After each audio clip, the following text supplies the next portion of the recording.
안녕하세요, 킹라바입니다. 오늘 시간은요, 체형에 따른 임팩트 방법, 서로 상반되는 두 가지 방법에 대한 얘기를 해드리려고 합니다.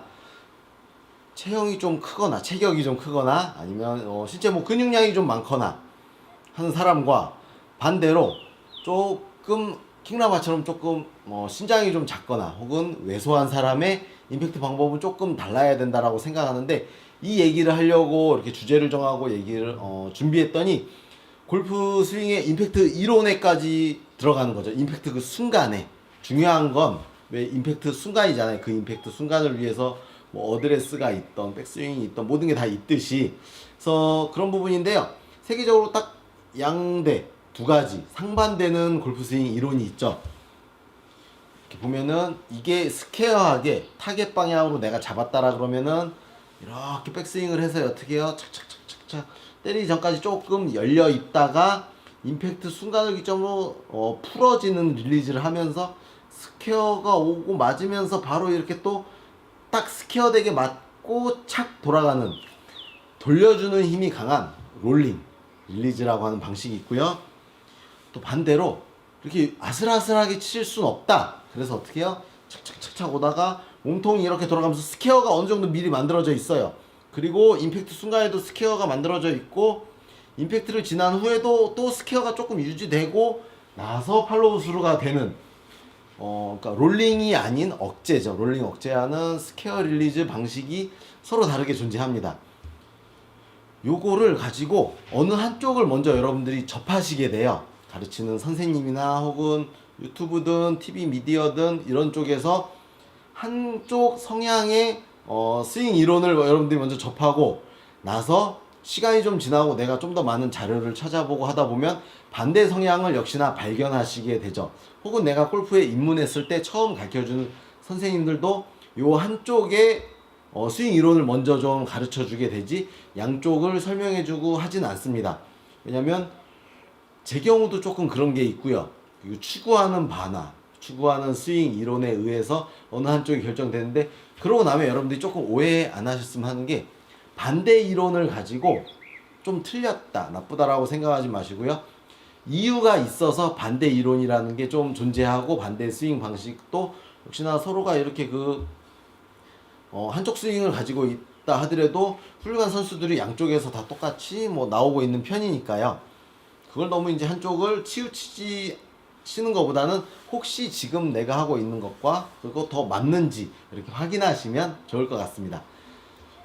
사실은 이렇게 자연스러워야 된다, 돌리는 건. 그래서 안 돌리고 돌리는 릴리즈를 좀 억제하는 자연스러운 스퀘어 릴리즈 방식은요, 사실은 방향은 굉장히 좋습니다. 같은 방향으로 보내기에. 그리고 하나 실수를 하게 되면 약간 슬라이스 실수를 하지 훅 실수는 잘 안 하는 편이게 되고요. 반대로 또 얘기해보면 강하게 돌려주는 롤링 릴리즈 방식은요, 약간 슬라이스 실수보다는 훅 실수를 하게 되고요. 그 다음에 방향이 상대적 그것보다는 약간 불안하다 치면 얻는 건 뭐냐면 거리입니다. 약간 더 거리가 더 많이 나죠. 이렇게 치는 것보다 이렇게 치는 게, 왜냐면 움직이는 지나가는 팔 속도 대비 돌려주는 양이 있고, 위치했던 헤드가 이동 거리가 많아지니까 거리는 좀 더 나는데 반해, 장점은 그거인데 반해 단점은 약간의 방향성을 위한 연습을 조금 더 해야 된다는 거죠. 그럼 서로 장단점이 있잖아요. 그러면 체격이 좋은 서양 선수들은 그 스윙 이론에 의해서보다 이미 체격적이거나 그 몸의 근육량이나 아니면 팔의 길이 이런 것들에 의해서 거리보다는 방향이 우선이죠. 그럼 그 선수들은 어떻게 해요? 역시나 강하게 돌려주는 것보다는 스퀘어하게 가는 편이고요.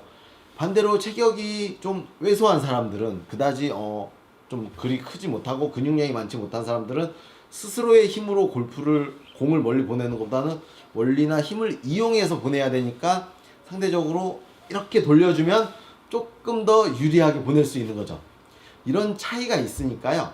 이런 걸 조금 내 체형이나 혹은 내 현재 비거리 상황이나 이런 걸 가지고 이제 구분해가지고 스윙을 하시면 좋죠. 내가 방향이 너무 불안정하다, 내가 좌탄 우탄이 너무 심하게 난다, 그러면 약간 스퀘어 릴리즈를 연습을 해보시는 게 좋고요. 그다음에 나는 공을 정확히 따박따박 맞추는 건 좋아. 근데 거리가 너무 불만이야. 그러면은 돌려주는 연습을 강하게 해주시는 게 좋은 방법이죠. 킹라바는 어떻게 해요? 이제 거리에 대한 공부나 거리에 대한 욕심이 많으니까 강하게 돌려주는 거를 좀 전문적으로 하는 편인 거죠. 킹라바가 먼저 잘하는 거는 돌려주는 방식이 이렇게 있는데 지금 뭐 사실은 이제 몸을 앞으로 쳐서 그런지 잘 맞진 않았어요. 근데 이제 이런 방식을 조금 방식을 선택하기도 하고요. 우리가 근데 이제 언제나 골프 스윙을 이렇게 돌려가면서 칠 수는 없고요. 100m 이하의 그 어프로치 상황이라고 하죠. 50, 30m 이런 상황에서는 거리를 많이 내는 목적이 아니잖아요. 방향이 목적이잖아. 그러면은 역시나 체중 이동이나 이런 걸 억제하고 페이스가 계속 타겟을 보게끔, 페이스가 오랫동안 타겟을 보는 게 유리하니까, 그래서 그런 스퀘어 릴리즈 방식을 또 따로 연습을 해서라도 그 방식을 채택하고 있으니까 잘 선택하고 주어진 상황에 맞게, 반대로 이제 긴 클럽에서는 주어진 상황에 맞게 어떻게 해요? 강하게 돌려줘서 비거리를 좀 확보하려고 노력을 많이 하시고요. 골프 스윙 중에. 그다음에 짧은 거리에서는 어떻게 해요? 이제 방향이 많이 빗나가지 않은 방향 또한 중요하고 폭발적인 거리가 필요한 게 아니니까 스퀘어 릴리즈를 많이 또 활용을 해보시고, 이런 연습을 좀 나눠서 클럽의 길이나 상황에 맞게, 그리고 내 체형에 맞게 연습해 보시면 여러분들 골프에 조금 도움이 될 것 같습니다. 이상 킹라바였습니다.